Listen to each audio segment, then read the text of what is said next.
بسم اللہ الرحمن الرحیم۔ سلیمانی انگوٹھی۔ اللہ تعالیٰ نے حضرت سلیمان علیہ السلام کے لیے جنوں اور شیاطین اور جانوروں کو مسخر کر دیا تھا، اور وہ سب حضرت سلیمان علیہ السلام کے تابع فرما تھے۔ ان کے پاس ایک ایسی انگوٹھی تھی جس پر اسم اعظم کندہ تھا، جس کی تاثیر یہ تھی کہ انسان و حیوان، چرند پرند، جن و پری سب ان کے پاس کھینچے چلے جاتے تھے۔ جب حضرت سلیمان علیہ السلام کی سلطنت بہت وسیع ہو گئی تھی، انہی دنوں کا واقعہ ہے کہ ایک روز معمول کے مطابق آپ قضائے حاجت کے لیے باہر گئے اور اپنی انگوٹھی ایک لونڈی کے حوالے کر گئے۔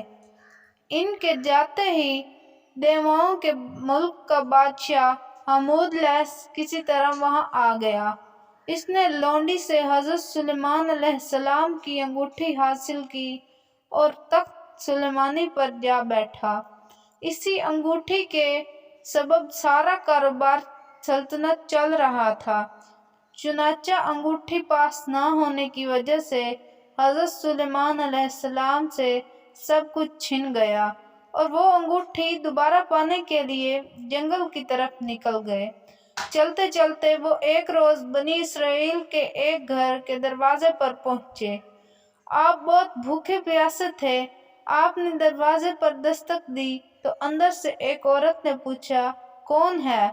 حضرت سلیمان علیہ السلام نے جواب دیا، میں ہوں جس کی دعوت کرنا لازمی ہے۔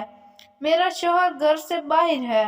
خاتون نے کہا، اس کی غیر موجودگی میں غیر محرم کی دعوت نہیں کر سکتی، البتہ آپ میرے باغ میں چلے جاؤ۔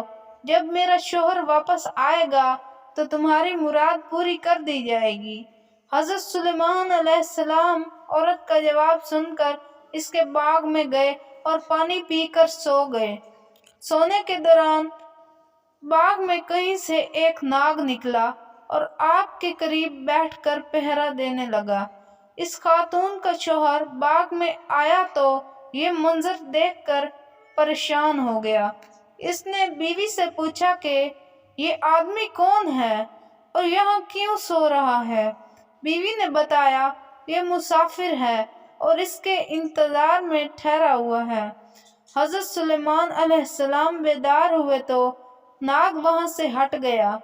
عورت کا شوہر آپ سے بے حد متاثر ہوا اور اس نے آپ کو اپنی بیٹی کا رشتہ دینے کی پیشکش کی، جو آپ نے قبول کر لی۔ آپ نے اس شخص کی بیٹی سے شادی کی اور 3 روز وہاں قیام کرنے کے بعد اپنی بیوی کو ساتھ لے کر وہاں سے روانہ ہو گئے۔ ادھر آپ کے تخت پر حمودلیس قابض تھا، جو جنات میں سے تھا۔ وہ حضرت سلیمان علیہ السلام کا ہم شکل بن کر تخت پر بیٹھا تھا، مگر جلد ہی اس کی حرکتوں سے لوگوں کو شک ہونے لگ گیا کہ وہ حضرت سلیمان علیہ السلام نہیں ہے۔ چنانچہ انہوں نے اپنا شک دور کرنے کے لیے یہ تدبیر کی کہ حمودلیس کو تورات پڑھ کر سنانے کے لیے کہا۔ حمودلیس تورات نہ پڑھ سکا، جس پر لوگوں نے تورات پڑھنا شروع کر دی۔ حمودلیس گھبرا گیا۔ وہ کلام الہی سن کر وہاں نہ ٹھہر سکا اور فوراً وہاں سے غائب ہو گیا۔ اس نے حضرت سلیمان علیہ السلام کی انگوٹھی دریا میں پھینک دی، جس سے ایک مچھلی نکل گئی۔ حضرت سلیمان علیہ السلام ایک روز دریا پر گئے تو وہاں چند مچھیرے مچھلیاں پکڑ رہے تھے۔ آپ نے دیکھا تو آپ بھی ایک آدمی کے ساتھ مل کر مچھلیاں پکڑنے لگے۔ قدرت خداوندی سے ان کے جال میں وہی مچھلی پھنس گئی جس نے آپ کی انگوٹھی نگلی تھی۔ آپ نے اس آدمی سے وہ مچھلی پکانے کے لیے خریدی اور گھر لا کر اپنی بیوی کو دی۔ بیوی سے فرمایا کہ اس مچھلی کو آج شام پکا لینا۔ آپ کو بالکل معلوم نہ تھا کہ آپ کی انگوٹھی کسی مچھلی کے پیٹ میں ہے۔ جب آپ کی بیوی نے مچھلی کا پیٹ چاک کیا تو اس سے انگوٹھی برآمد ہوئی۔